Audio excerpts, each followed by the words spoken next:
हमने अभी useful micro organism पढ़े थे जो हमारे लिए बेनिफिट होते हैं, जैसे अल्कोहल पढ़ा था हमने, हमने पढ़ा था कर्ड कैसे बनता है ना, फिर हमने वैक्सीन भी बनाई थी वहाँ से, है ना, पेनिसिलिन वगैरह। अब पढ़ेंगे हार्मफुल माइक्रो ऑर्गेनिज्म। देखो हार्मफुल जो होंगे ना वो हमें हार्म करेंगे। अब कैसे करेंगे बताते हैं। कुछ तो डिजीज़ करेंगे हमें, ठीक है, जैसे डिजीज़ के नाम भी दिए हुए हैं आगे। जो हार्मफुल है ना उसको हम कहते हैं पैथोजन। क्या कहते हैं? ये कहाँ से आएंगे? या तो हमारे खाने से आएंगे, या तो हवा से आएंगे, या क्लॉथिंग है लेदर वगैरह से हमारे यहाँ अंदर आएंगे, ठीक है। तो खाने से क्या होगा? फूड पॉइजनिंग, यहाँ पे फूड पॉइजनिंग भी बताया हुआ है, ठीक है। और हमें पानी से भी आएंगे, पानी से भी ये माइक्रो ऑर्गेनिज्म हमारे अंदर आ जाते हैं। गंदा पानी पिएंगे तो हम बीमार पड़ जाएंगे। तो आगे चलते हैं, अब देखते हैं कि क्या होता है। वही कह रहा है, हवा से हम जो ब्रीथ करते हैं, पानी जो पीते हैं, जो खाना खाते हैं, इन तीनों से हमारे अंदर ये माइक्रो हार्मफुल को कहते हैं पैथोजेंस आते हैं हमारे अंदर, ठीक है। ये फिर क्या करता है, जो बीमार पड़ जाता है वो फिर दूसरे पर्सन को भी बीमार करता है। कैसे? जब वो उसके कांटेक्ट में आएगा उस बीमार वाले पर्सन के, या तो वो छींक लेगा, या तो उसका जूठा पानी भी लेगा, खाना खा लेगा, या कोई फिजिकल कांटेक्ट में आएगा तो उसको भी बीमारी हो जाएगी। ऐसी बीमारियों को क्या कहते हैं हम? Communicable diseases. क्या कहते हैं? जैसे cholera, common cold, chicken pox वगैरह, ये सब क्या है? कम्युनिकेबल डिजीजेस हैं। समझ गए? जैसे आप कोई बीमार है जिसको जुकाम हुआ है, ठीक है, उसे छींका, अगर तुम उसके आसपास हो, अगर उसकी हवा में वही आपने ड्रॉपलेट्स जो उसने हवा में छोड़े आपने सूंघ लिए, आपके अंदर चले गए, तो आपको भी जुकाम, देखा ना कभी, इसको जुकाम होगा तेरे को भी जुकाम हो गया होगा, तेरे को हुआ होगा इसको भी हो गया होगा, है ना। तो ऐसे जुकाम फैलता है। तो इसलिए जब हम छींकते हैं ना तो हमें क्या करना चाहिए? रुमाल से अपना मुंह ढक लेना चाहिए, ठीक है, ताकि कोई दूसरे पर्सन के पास ना चल जाए। और बीमारी कैसे फैलती हैं? इंसेक्ट और एनिमल से फैलती हैं, जो एक जगह से दूसरी जगह बीमारी फैलाते हैं। उसको क्या कहते हैं? कैरियर कहते हैं हम, जो ये फैलाते हैं, ठीक है। जैसे हाउस फ्लाई की मैंने एग्जांपल दी थी। क्या होता है, पहले वो गंदगी में बैठती है, जब वो गंदगी में बैठती है तो उसके जो टांगे होती है ना, टांगों में माइक्रोब्स उसके चिपक जाते हैं। अब जब वही जो होगी, अब वो खाने में, जो हमारा खाना होगा, अगर वो ढक्का नहीं होगा उसमें आके बैठ जाएगी, तो वो माइक्रोब्स क्या हो गए? खाने में आ गए, ठीक है ना। जब वो खाने में आ गए, अब वो खाना हम खाएंगे, तो अगर हम ज़्यादा खा लेंगे इन्फेक्टेड फूड, तो वो हमारे अंदर क्या हो जाएगा? इन्फेक्शन हो जाएगी, ठीक है। इसलिए कहते हैं कि खाने को कवर करके रखो, ठीक है। आया समझ? हाँ। जैसे कि फीमेल एनोफिलिस मॉस्किटो, ये क्या करती है? ये मलेरिया का जो पैरासाइट है ये कैरी करती है। जब ये किसी को क्या कर देती है? खा जाती है, तो उसको क्या हो जाता है? डेंगू हो जाता है। याद रखना, समझ गए? कौन करती है? फीमेल एनोफिलिस, ठीक है। अब आगे चलते हैं। अब हमें अगर ये रोकना है, ठीक है, ये चीज़ें रोकनी है, डेंगू वगैरह रोकना है, मलेरिया वगैरह रोकना है, तो हमें क्या करना पड़ेगा? जहाँ जहाँ जमा पानी है ना, अभी बरसातें भी आ गई है ना, जहाँ जहाँ जमा पानी है हमें उसको फेंकना है, ठीक है। जैसे वाटर कूलर आप यूज़ करें तो थोड़ा सा डिटर्जेंट उसमें थोड़ा सा डाल दो, ताकि जो पानी उसके अंडे होते हैं ना वो डूब जाए, वहीं पे मर जाए, और वहाँ से मॉस्किटो वापस ना आए। समझ गए? आया समझ? यही लिखा हुआ है, यही लिखा हुआ है। अभी कुछ डिजीज़ हैं, ठीक है, वो माइक्रो ऑर्गेनिज्म कौन से क्रिएट करते हैं, कैसे वो फैलती हैं, उनको प्रिवेंटिव मेजर क्या है, ठीक है। देखो ये tuberculosis, measles, chicken pox, polio, bacteria, virus और वायरस से फैला हुआ है, ठीक है।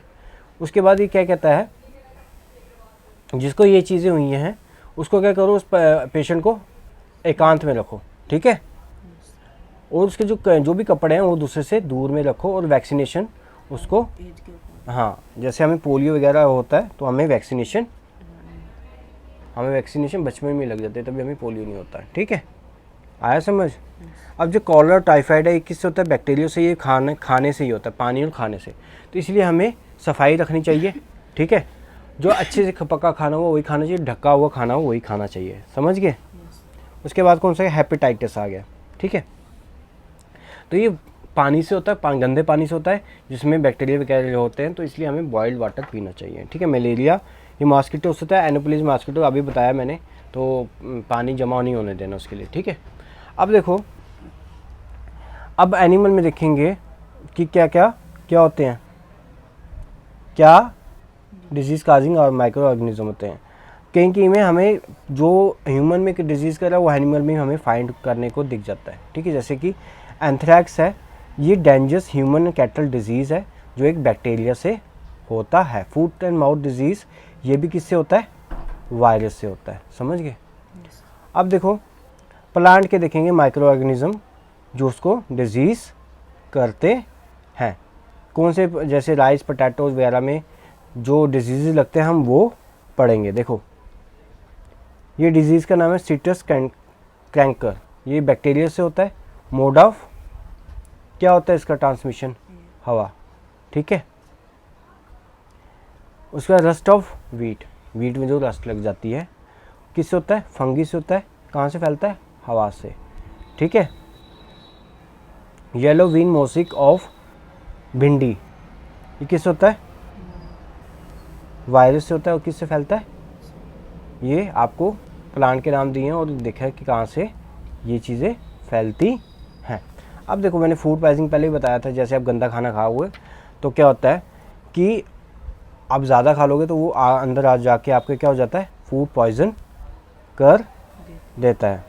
देखो ये फूड पॉइजनिंग क्या होता है कि जब हम खाना खाते हैं जो किसी बैक्टीरिया ने ख़राब कर दिया होता है, वो उस पर माइक्रो ऑर्गेनिज्म ग्रो करने लगता है। हम जब वो खाना खाते हैं जो हमारे पेट में जाता है तो टॉक्सिक यानी जहर जैसा वो रिलीज़ करता है और हमें बीमार कर देता है। इवन कि हमें डेथ भी हो सकती है अगर हम इन्फेक्टेड फूड खाएंगे, ठीक है। अब ये चीज़ ना हो, हमारा फूड ख़राब ना हो, तो इसलिए हम क्या करते हैं, हम उसको प्रिजर्व करते हैं। ऐसे ऐसे तरीके हमने अपनाए हुए हैं जो खाने को लंबे देर तक सुरक्षित रखता है, मतलब कि उसको ख़राब नहीं होने देता। अब देखो क्या है, अब देखो यहाँ पे लिखा हुआ है जो अगर ब्रेड हम ऐसे रख देंगे तो ब्रेड में क्या हो जाएगा, फंगस लग जाएगा, ठीक है। और उसमें क्या आएगा, बड़ी बैड स्मेल सी आएगी। इसके लिए क्या करना पड़ेगा हमें, हमने कई तरीके अपनाए हैं। पहला तरीका देखो केमिकल मेथड।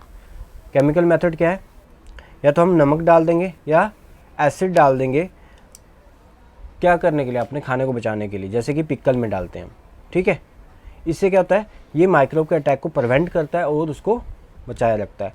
कहीं कहीं तो हम सोडियम बेंजोएट और सोडियम मेटा सल्फाइड, ठीक है, मेटा सल्फाइड है, वो हम डालते हैं तो वो क्या करता है, खाने को जर्म से बचाए रखता है। पहले हो गया केमिकल मेथड, समझ गया। अब साल्ट, सिर्फ हम नमक डाल देते हैं। कई बार आपने देखा होगा मीट और फिश को अगर प्रिजर्व करना होता है तो हम क्या करते हैं, उसके ऊपर नमक छिड़क देते हैं, ठीक है। ये क्या करता है, ये इसको प्रिजर्व करता है। इस तरीके से हम आंवला और रॉ मैंगो भी को प्रिजर्व करते हैं, ठीक है।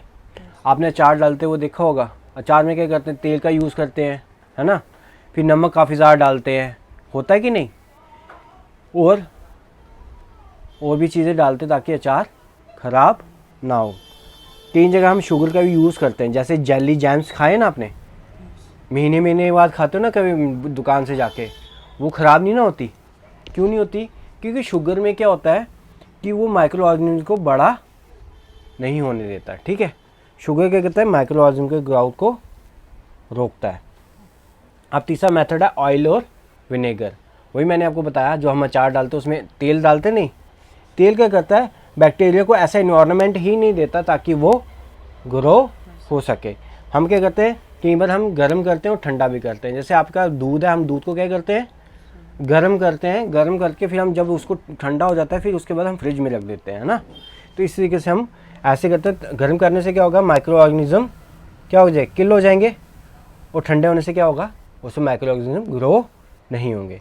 पैस्चुराइजेशन होता है। पैस्चुराइजेशन क्या होता है, इसमें क्या होता है, पहले हम दूध को गर्म करते हैं 70 डिग्री सेल्सियस तक, 15 से लेके 30 सेकंड में। उसके बाद करते हैं एकदम से ठंडा कर देते हैं, एकदम से करते हैं, ठीक है, चिल कर देते हैं। ये क्या होता है, जो माइक्रोब्स है उसको बढ़ने नहीं देता, तो हमारा दूध 5-6 दिन तक टिका रहता है। ये जो अमूल मूल का आता है ना, ये पैस्चुराइजेशन के आता है, ठीक है।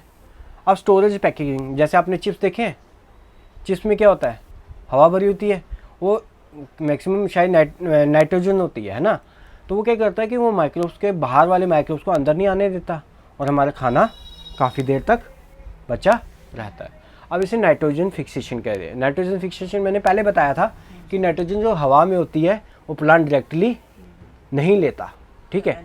हाँ, तो वहाँ पे उसके रूट में क्या है, बैक्टीरिया रहते हैं जो उसको करते हैं, उसका नाम है राइजोबियम, याद रखना, राइजोबियम रहता है जो उसको नाइट्रोजन फिक्स करता है और नाइट्रोजन उसको दे देता है नाइट्रेट्स की फॉर्म में, ठीक है। ये ज़्यादातर दालों की जड़ों में पाया जाता है क्योंकि दालों में ज़्यादा प्रोटीन होता है, वो उनको नाइट्रोजन चाहिए होता है, तो उसकी जड़ों में ज़्यादातर हमें राइजोबियम पाया जाता है, समझ गए। अच्छा, नीचे वही मैंने बताया, ठीक है। सर्टेन बैक्टीरिया फिक्स करते हैं नाइट्रोजन को एटमॉस्फेयर से और उसको ऐसे कंपाउंड में कन्वर्ट करते हैं जो क्या कर दे, वो ले ले, प्लांट ले ले, समझ गए। जब प्लांट को अब आगे कौन खाते हैं, वही मैंने कहा, प्लांट उसी प्लांट में होता है जो प्रोटीन सिंथेसिस करता है, ठीक है। एनिमल जो खाते हैं उसके बाद वो वही प्रोटीन वहाँ से प्लांट से लेते हैं। When the plant animal die the bacteria fungus present in the soil convert the nitrogen waste into nitrogen compound. जब वो मर जाते हैं वही नाइट्रोजन वापस ज़मीन में चले जाता है। ये देखेंगे साइकिल, देखो एटमॉस्फेयर है, नाइट्रोजन है, यहाँ बैक्टीरिया ने नाइट्रोजन को क्या किया, कन्वर्ट कर दिया, समझ गया। कंपाउंड उसको किसने यूज़ किया, सॉइल में आ गए, वो प्लांट ने लिया, प्लांट को एनिमल ने खाया, एनिमल मर गया, वापस से नाइट्रोजन यहाँ चला गया। फिर कुछ बैक्टीरिया होते हैं जो सॉइल के नाइट्रोजन को वापस नाइट्रोजन गैस में कन्वर्ट कर देते, वापस एटमॉस्फेयर में चला जाता है। कई बार जब बिजली कड़कती है तब भी नाइट्रोजन के कंपाउंड बनते हैं, वो कहाँ आ जाते हैं, सॉइल में आ जाते हैं। इस तरीके से गोल चक्कर चलता रहता है, समझ गए। इसी को बोलते हैं हम नाइट्रोजन का साइकिल, क्या बोलते हैं, ठीक है, समझ गया। आज इतना ही।